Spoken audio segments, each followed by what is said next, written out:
இன்றைய வசனம் தியானத்தின் தலைப்பு, தாம் சொன்னபடியே உயிர்த்தெழுந்தார். உயிர்த்தெழுந்த ஆண்டவராகிய இயேசு கிறிஸ்துவின் நாமத்தில் அன்பின் ஈஸ்டர் வாழ்த்துக்கள். மத்தேயு 28 அதிகாரம் 6 வசனம். அவர் இங்கே இல்லை, தாம் சொன்னபடியே உயிர்த்தெழுந்தார். மரித்த இயேசு கல்லறையில் இல்லை. இன்றும் இயேசுவின் கல்லறை திறந்தே இருக்கிறது. இயேசு தாம் சொன்னபடியே 3ஆம் நாளில் உயிர்த்தெழுந்தார். இயேசு மரித்த பின் வாரத்தின் 1ஆம் நாள் அதிகாலையிலே சில ஸ்திரீகள் தாங்கள் ஆயத்தம் பண்ணின கந்த வர்க்கங்களை எடுத்துக்கொண்டு இயேசுவின் கல்லறையினிடத்திற்கு வந்தார்கள். கல்லறையை அடைத்திருந்த கல் முத்திரை போடப்பட்டிருந்தது. போர் சேவகர்களால் பத்திரமாக காவல் காத்து கொண்டிருந்த கல்லறையை அடைத்திருந்த கல் புரட்டி தள்ளப்பட்டிருக்கிறதைக் கண்டு மிகுந்த கலக்கமடைந்தார்கள். அப்போது கர்த்தருடைய தூதன் அவர்களை நோக்கி, உயிரோடிருக்கிறவரை நீங்கள் மரித்தோரிடத்தில் தேடுகிறதென்ன?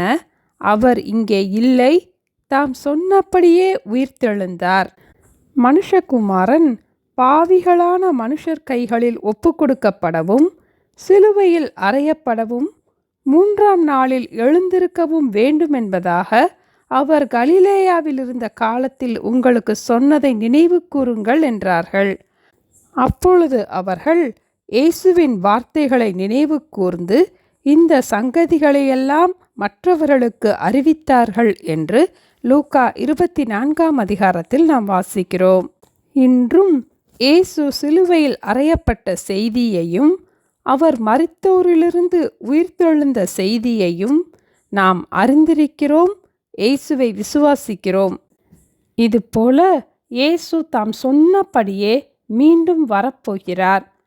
நீங்கள் நினையாத நாளிகையிலே மனுஷகுமாரன் வருவார், ஆதலால் நீங்களும் ஆயத்தமாயிருங்கள் என்று மத்தேயு 24 அதிகாரம் 44 வசனத்தில் நாம் வாசிக்கிறோம்.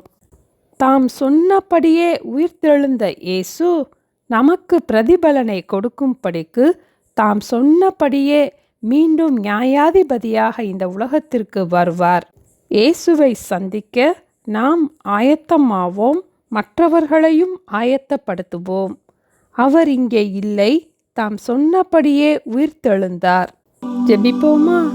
எங்களை நேசிக்கிற எங்கள் அன்பின் ஆண்டவரே, எங்களுக்கு நித்திய ஜீவ வழியை காட்டும்படியாக இயேசு சொன்னபடியே உயிர்த்தெழுந்ததற்காக ஸ்தோத்திரம் அப்பா. இன்றும் நீங்க சொன்னபடியே மீண்டும் வரப்போவதற்காக ஸ்தோத்திரம் அப்பா. இயேசு உயிர்த்தெழுந்த செய்தியை அன்று அந்த ஸ்திரீகள் சீஷர்களுக்கும் மற்றவர்களுக்கும் அறிவித்தது போல இயேசு மீண்டும் வரப்போகிறார் என்ற செய்தியை நாங்களும் மற்றவர்களுக்கு அறிவிக்க எங்களுக்கு உதவி செய்ய ஜெபிக்கிறோம் அப்பா. தாம் சொன்னபடியே மீண்டும் நியாயாதிபதியாக இந்த உலகத்திற்கு வரப்போகிற இயேசுவை சந்திப்பதற்கு நாங்கள் ஆயத்தமாகவும் மற்றவர்களை ஆயத்தப்படுத்தவும் ஒவ்வொரு நாளும் நாங்கள் பிரயாசப்பட எங்களுக்கு கற்றுத்தர ஜெபிக்கிறோம் அப்பா. எங்களுக்காக உயிர்த்தெழுந்த இயேசுவின் அன்பை ஒவ்வொரு நாளும் நாங்கள் ருசித்து பார்க்க எங்களுக்கு கிருபை தர வேண்டுமாய் இயேசுவின் நாமத்தில் ஜெபிக்கிறோம் பிதாவே, ஆமேன். Thank you. Have a blessed day.